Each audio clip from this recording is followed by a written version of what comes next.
ஹலீஃபா வலீத் இப்னு அப்துல் மலிக், ஹலீஃபா சுலைமான் இப்னு அப்துல் மலிக் அவர்கள் ஹலீஃபாவாக இருந்த காலத்திலே எல்லை பாதுகாப்பு படையினுடைய தளபதியாக இருந்தவர் மஸ்லமத் இப்னு அப்துல் மலிக்.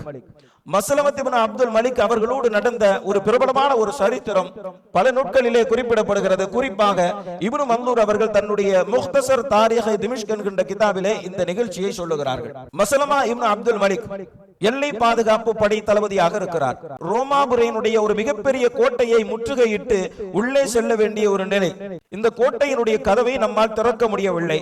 அந்த பாறையை நகர்த்த வேண்டும் என்று சொன்னால் கோட்டைக்கு உள்ளே செல்ல வேண்டும்.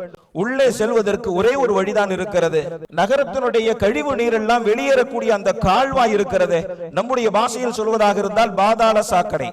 அந்த கழிவு நீர் வரக்கூடிய சுரங்கத்தின் வழியாக உள்ளே சென்று கோட்டை கதவை திறக்க முடியும். அதற்கு யாராவது தயாரா என்பதாக மஸ்லமா இப்னு அப்துல் மலிக் படை வீரர்களை பார்த்து கேட்கிறார். சிறிது நேரம் அமைதியாக இருக்கிறது படை. ஏன் என்று சொன்னால் அந்த கழிவுநீர் சுரங்கத்தின் வழியாக கோட்டைக்குள் செல்வது என்பது உயிரை பணயம் வைப்பதற்கு சமம். அப்போது முகத்தை மூடிய நிலையில் ஒருவர் எழுந்து தான் அந்த காரியத்தை செய்கிறேன் என்பதாக கழிவுநீர் சுரங்கத்தின் வழியாக கோட்டைக்கு உள்ளே சென்றார். உள்ளே சென்று கோட்டை கதவையும் திறந்து விட்டார். கோட்டை வெற்றி கொள்ளப்படுகிறது. படை வீரர்களுக்கு மத்தியில் மஸ்லமா இப்னு அப்துல் மலிக் கேட்கிறார், அந்த கழிவுநீர் சுரங்கத்தின் வழியாக உள்ளே சென்று கோட்டை கதவை திறந்த அந்த வீரர் யார்? அவரை நான் கண்ணியப்படுத்த வேண்டும், அவருக்கு நாம் பரிசு வழங்க வேண்டும் என்பதாக அறிவிக்கிறார். யாருமே எழவில்லை. நான் தான் செய்தேன் என்று யாருமே கூறவில்லை.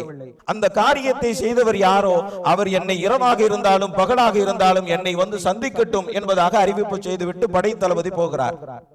அன்றைய இரவு அவருடைய வீட்டு கதவு தட்டப்படுகிறது.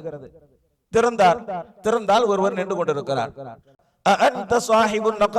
அந்த சுரங்க வீரர் நீதானா என்பதாக கேட்கிறார். அவர் சொன்னார், அவர் உங்களை சந்திப்பதாக இருந்தால் 3 நிபந்தனைகளை விதிக்கிறார். அந்த 3 நிபந்தனைகளை நீங்கள் ஏற்றுக்கொள்வதாக இருந்தால் அவரை நீங்கள் சந்திக்கலாம் என்பதாக சொல்லுகிறார். ஏற்றுக்கொள்கிறேன். என்ன நிபந்தனை? முதலாவது நிபந்தனை, அவரை மற்ற வீரர்களை விட உயர்வாக கருதக்கூடாது. இரண்டாவது நிபந்தனை, எந்த வகையிலும் அவருக்கு பரிசில் தந்து கண்ணியப்படுத்த கூடாது. மூன்றாவது, அவர் குறித்த எந்த செய்தியையும் ஹலீஃபாவிடத்திலே சொல்லக்கூடாது.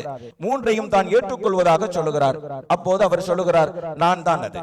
சந்தோஷப்படுகிறார் மஸ்லமா இப்னு அப்துல் மலிக் அவர்கள். அதற்கு பிறகு செய்த துஆவில் இப்படி ஒரு வரியை சேர்த்துக் கொண்டார்கள், அல்லாஹு மஹ்ஷுனி மஅ ஸாஹிபின் நக்த், யா அல்லாஹ் என்னை அந்த சுரங்கக்காரரோடு மறுமையில் எழுப்பு என்பதாக அவர்கள் துஆ செய்தார்கள். கடைசி வரை அந்த வரலாற்று நூட்களில் அவருடைய பெயர் இடம்பெறவே இல்லை. அல்லாஹ்விடத்தில் கிடைக்க வேண்டிய நற்கூலி இதன் மூலமாக வீணாகிவிடக் கூடாது என்கின்ற எச்சரிக்கை உணர்வால் எந்த வகையிலும் தன்னை முன்னிலைப்படுத்திக் கொள்ளாமல் அவர் தன்னை மறைத்துக் கொண்டார். காரணம் இஹ்லாஸ்.